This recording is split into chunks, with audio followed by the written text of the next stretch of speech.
So what surprised you about GenZ's behaviour when it came to markets and falling markets and volatility?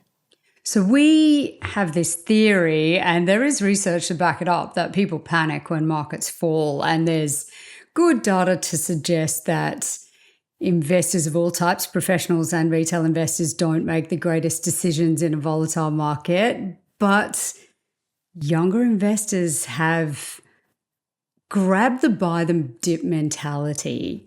They are clearly watching markets relatively closely and they see it as a buying opportunity. So we've seen just incredibly consistent, high quality buying when markets fall. And I love it. I think it's amazing. So at the moment, GenZ is like 13 to 28 years old. Mm-hmm. So pretty much anyone in their 20s, there is that different mindset. What do you put it down to? Because usually, as you said, people would, I know going through the GFC, I inherited clients that were all in cash because the markets dropped and they were still in their working life and they moved to cash. Mm-hmm. What's different about this generation? Why do you think it is so different and why they're so comfortable? Look, I think there's a multitude of factors. One is this is a very different market to the GFC. The peak to trough in the GFC was 18 months. That is a really, really long time to lose money. And a lot of people felt that the market had bottomed and then take another leg down. So that was depressing. And that bleed really wore people out. It was a 55% fall. Now, most people don't buy at the top and sell at the bottom. That's not what happens. But they remember that price at the top. And so that experience of seeing the price collapse over a long period of time was really, really horrifying for them. Whereas younger people, all they have to go by as a benchmark was COVID.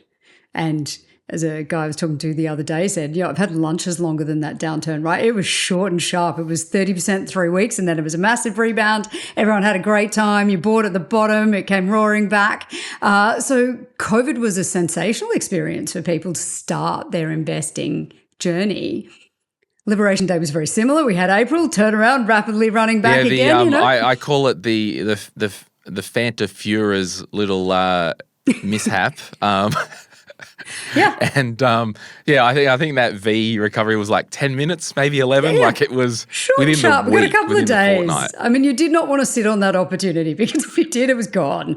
So younger people have seen these really sharp V-shaped recoveries, as you say. I mean, they're more of a hockey stick. Liberation Day has been a hockey stick. It's gone straight past the V and kept going.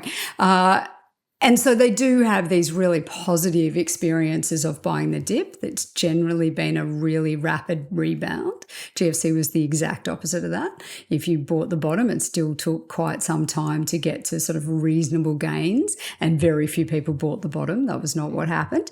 There was a lot of catching knives. A lot of falling knives during that period, a lot. And, share prices for some of Australia's biggest companies, the banks, with the exception of CBA, there were people who bought them in the sort of late 90s who took decades to make their money back. So this has been a unique period. But what I love about it is you've got people, as you say, relatively early in their working lives trying to build wealth. The environment for building wealth is quite challenging when you consider the alternative of trying to buy property and housing, which was what previous generations did.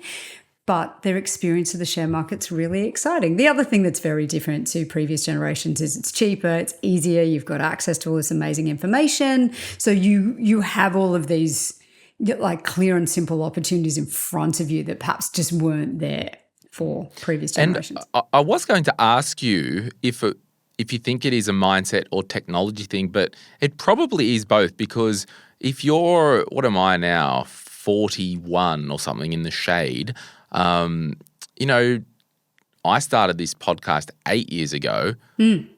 Before that, even at the turn of the century for the Gen Xers and the boomers, there was no money podcast. There was money on Channel 9 with Paul, and Koshi was doing a thing. Mm. But a lot of that wasn't the detail that we get to go in with a podcast, coupled with having an investing app and seeing the volatility. I think absolutely that. I think also the products are far more accessible. So the barriers to entry are just so much lower in so many ways. But I think and I know we'll talk to this, ETFs have changed everything. For investors, the hardest thing for almost everyone is, what do I buy? So I like the idea of becoming an investor, but I'm terrified of getting it wrong. What do I buy?